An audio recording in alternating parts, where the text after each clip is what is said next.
years I haven't shaved. Isolatte! With Bob! Hello!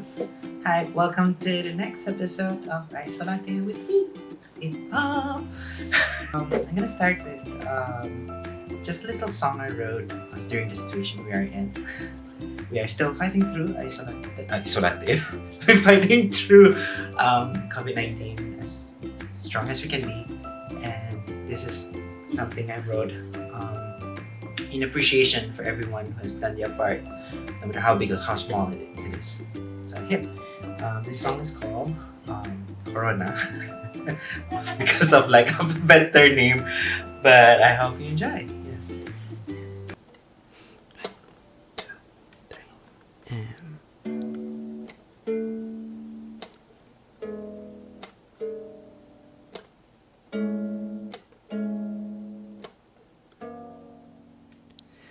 Corona, what have you done?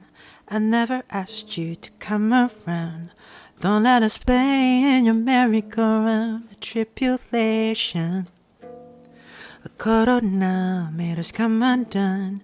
You made it hard for me to breathe. Leave us all apart from those we love in isolation. Ooh, Corona, what have you done? It's time for you to go. Point you to the door. No, I'm not gonna miss you ever, no. It's time for you to go. Please walk out the door. I won't miss you at all.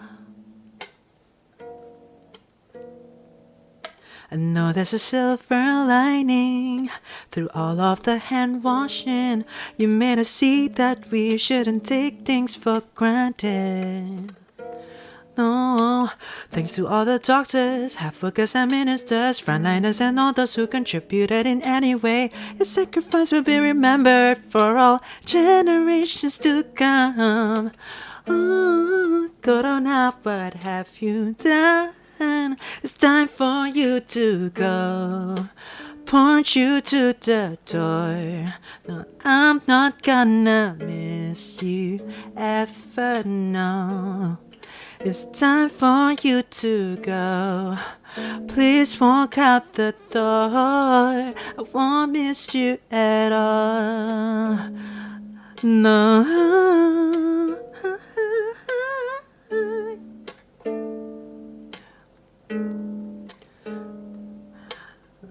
I'm not gonna miss you ever, no. It's time for you to go.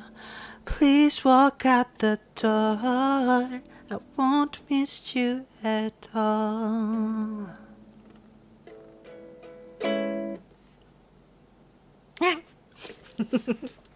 And that was my song called Corona, and I hope you enjoyed it.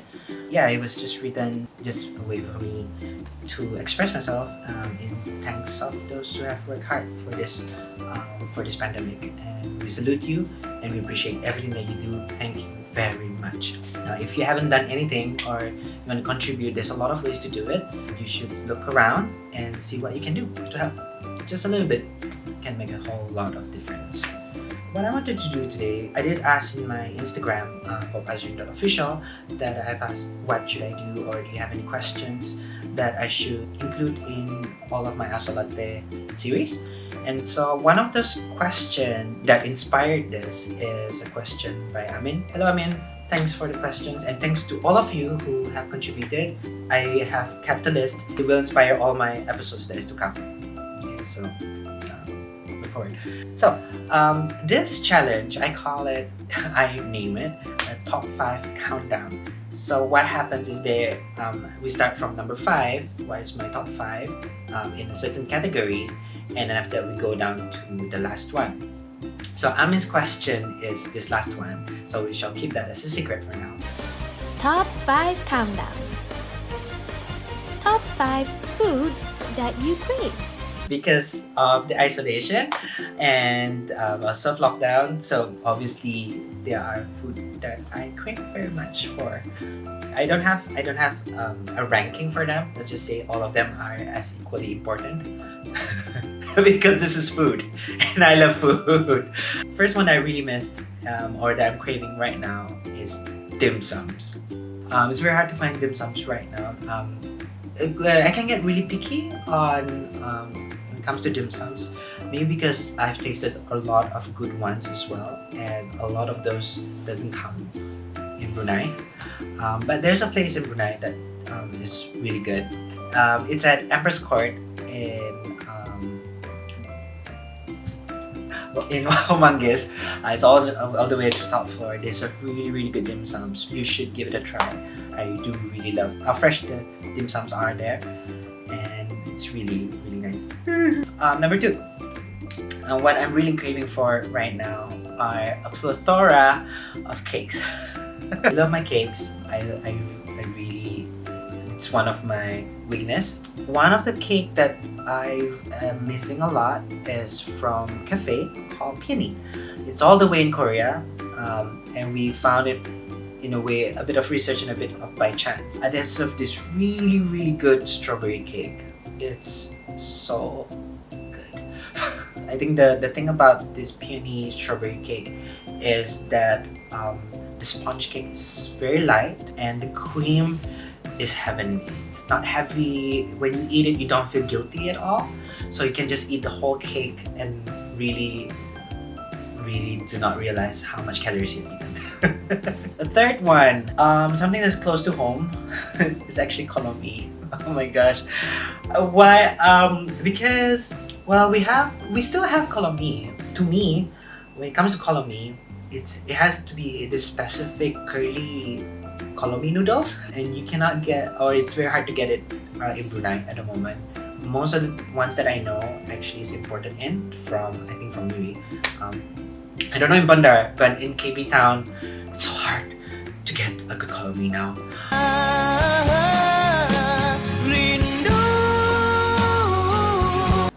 Yeah. Yes. The fourth one, next in my list, is beef lasagna. I actually, the reason being because once upon a time, I get to eat a really tasty beef lasagna. And it's very hard to get it now, or the way that I think I like it. But someone promised me that she will make me a meal one. So I'm looking forward to it. Last one. Alright, the last one in the food that I'm craving for is Korean barbecue.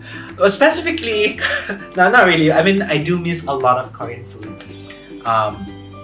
But I love Korean barbecue very much, and I definitely cannot find it here. Yeah, maybe one day when you get a chance to go out again, once the lockdown is lifted, maybe one of the places that me and my wife is planning to go would be Korea, because Korean food.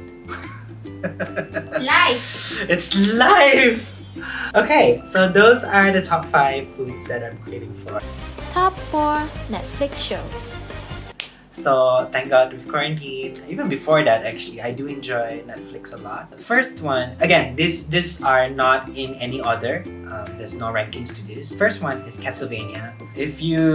One of the things that I really enjoy when it comes to series or writings, I do enjoy dark storylines and I enjoy dark humor. Not exactly like a thriller or like a jump scare. No, not exactly. But a plot that is written quite dark. I really enjoy that. So Castlevania is one of those. It's quite gory, and it's animation actually, but it's so good. I mean, the way the characters are expanded and how they tell the storyline, it's just, you have to give it a try. Next is, it's a show called Altered Carbon. The first season is phenomenal.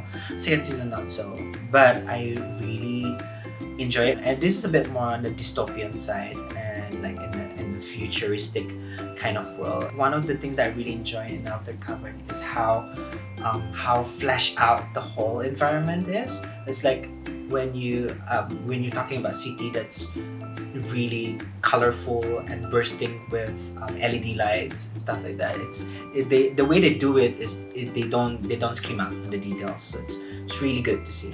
Not to mention how the characters that they introduce to you has really interesting characters. Put it that way. They develop the characters pretty well, and I enjoyed it very much. You should watch it too. They have 2 seasons in now, and they actually have an animation of it as well. The next one, okay, this one is actually nothing on the dark side, but it's more of scientific facts. It's a documentary. It's called 100 Humans. What happens in this show is that they gather 100 humans and they do all kinds of tests on them to just test out whether the theory is correct or not. And it's very interesting to see. Like, you will go and watch, I did not think of that, and I did not think that for example, that old people and young people have different smells. Then they test it out, and they experimented on these 100 humans who volunteered, by the way. Okay, they volunteered, and you see the results, and it's really interesting. It just piques my brain a bit more. Last one on my top 4 Netflix show is I've seen this before, not during the quarantine period, way before, a few months ago. Is Love, Death, and Robots. This it's a very unique take. They group a lot of different animators together, so they each, I think, animation house gets 1 episode, and they kind of have a take on what a futuristic world would be, and like with a flair of imagination. So each episode is not really connected, but the theme is the same. It's really good. I mean, like, it's all short stories where they just bam in your face and introduce you to a lot of different plots, dark ones. Really good. So yeah, those are my top 4 Netflix shows. Top 3 games. I enjoy games very much. I play a lot of games. I actually have a lot of games that I've tried out and that I enjoy. But this is my current 3 in my list. Okay, these are numbers, they're not ranked. The first one, I have to say, because I just recently finished this, is God of War. The fourth one. God of War, oh my gosh. If you're a sucker for storyline, especially in games, and told in a very good way, and then you enjoy a bit of hack and slash, and it's an RPG game with a lot of elements where you can upgrade and stuff like that, and exploring this world, you have to give God of War a try. God of War by far is my current favorite, and even my wife was so interested, even though we're both a bit motion sickness from the game, but it's just so good. The characters, the banter between Kratos, the main character, and his son Atreus is just so good, and you just grow attached to these two as they venture into their adventures. And the characters that they introduce, they're not just very plain. Every person they introduced was used in various parts of the game, and the way they open up to you. So every time the more you play the game, the more you feel that the game has more to show. Really doesn't get bored, even to the end part of the game. Really, when I finished the game, I looked at my wife like, is that really it? I really want more.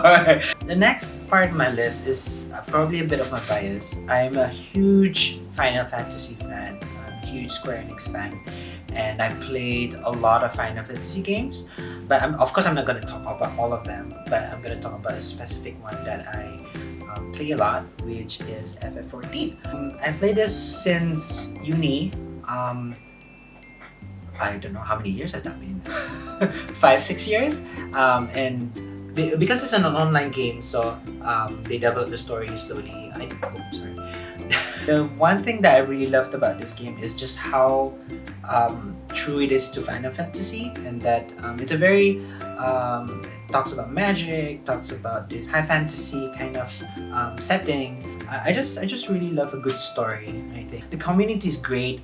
The community has been really helpful, and that really adds into the immersion into the game. And there's a lot of cool things that they do, and it's still growing. And we're already about 3 expansions in. The latest expansion should bring us really raised up the bar for online games for me, and I really enjoy it. Third one in my top 3 games, Dota 2. Now this game has existed way long. I used to play it a lot, especially during my diploma years, college years. Yes, that they've released. I mean, over the years they've actually developed into their own game, which is Dota 2. I actually like this kind of game, MOBA specifically, when you play it well, and there's a lot of teamwork going through, and then just to pull off a combo feels really rewarding, and more so when you play with people who really enjoy it. And like, I think that's the only thing about this kind of games, I mean, such as Dota, is that because it's a public playable game in a way, that means you have a lot of people coming in, so it's really easy for the community to be toxic. So there's a part of me that I really enjoy the game, as in the engine, the experience, as well as the gameplay of the game, and I get to play with my best friend as well. But at the same time, you have this community that if you are matched with people who, I don't know, just don't like you, or like they're being very toxic, so it's very hard to enjoy the game. So there's a bit of love and hate relationship with this specifically, but when you play with the right people, you just have fun. You really enjoy it very much. I haven't played it for a long time now, for a while now, but maybe I'll pick it up soon. Top 2 things to do after isolation. There are 2 things that I really want to do after isolation. The first one is travel. Oh gosh. As much as I love staying at home, I really enjoy traveling as well. The other one is actually watch a movie in the cinema. You don't know. I mean, as much as you enjoy watching movies at home, that's why cinemas are a big thing. I mean, because it helps you immerse into it, and those, you get to watch with all the sound effects and stuff like that, and the big screen. I really miss that, and like, just watching a movie at a cinema. Top 1 music. Your current favorite. Your own song. Down to my last one. Okay, so this is a question that inspired all of this whole challenge countdown thing. This is a question by Amin. He asked, what is my number 1 music that I love to listen to, and also what's my number 1 music of my own songs that I've written. So my number 1 music right now, my current favorite, is Monochrome by Tulus. It's an Indonesian song. I think I'm slowly gravitating towards this kind of genre, or this kind of songs, because it's very chill, but the message that is delivered to you is a very, very good one as well. Not to mention, Tulus is an amazing singer, someone that I look up to. And for my own songs, now for those of you who are not familiar, I mean, obviously the only song that I have in the market right now is Lalumijtainya, yes. But as a songwriter, I've written a lot of songs as well. And my current top favorite that I enjoy singing and writing as well is a song called Cinta Tiada Kondisi, Unconditional Love, sorry. And maybe you'll hear it in Isolatte, maybe one of my episodes, you'll see. And that's it. That's my top 5 countdown. Oh my gosh, that is so long. I hope you enjoyed this video so far. I apologize for the delay of this video as well, because this week is actually Holy Week for us Catholics. We celebrate Easter, and I've been looking for time to make this, and I'm glad to have been able to. I'd like to take this chance to wish all my Christians, and especially Catholics, brothers and sisters in Christ, a happy Easter. Hope you have a wonderful time. And for those of you who are watching right now, thank you very much for your support, and I appreciate all of you. Please look forward, and if you want the latest news updates, you can click subscribe, and you can like this video, and just drop me a comment or 2 and let me know what you think. And yeah, I'll see you in the next episode. Bye bye.